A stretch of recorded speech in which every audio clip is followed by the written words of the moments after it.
நம்ம பரம்பரையிலே இப்படி ஒரு விஷயத்துக்காக இது வரைக்கும் யாரும் கோர்ட்டுப்படி மேய்ச்சதே இல்லை.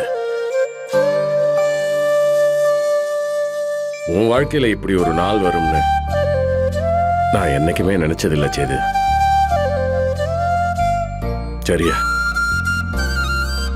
நான் சொல்லணும்னு வந்த விஷயத்த வெளிப்படையாவே சொல்லிடுறேன். கோர்ட்ல ஜட்ஜி உங்ககிட்ட நீங்க சேர்ந்து வாழ விருப்பம் இருக்கா இல்லையான்னு கேட்கிறப்ப அந்த நிமிஷம் உன் மனசுல என்ன தோணுதோ அதை நீ தாராளமா சொல்லாமியா. அதை சொல்றதுக்கான எல்லா உரிமையும் உனக்கு இருக்கு.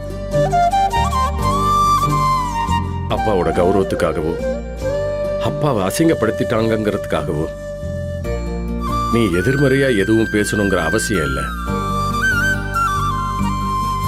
உன் மனசுல என்ன தோணுதோ அதை நீ தாராளமா சொல்லியா.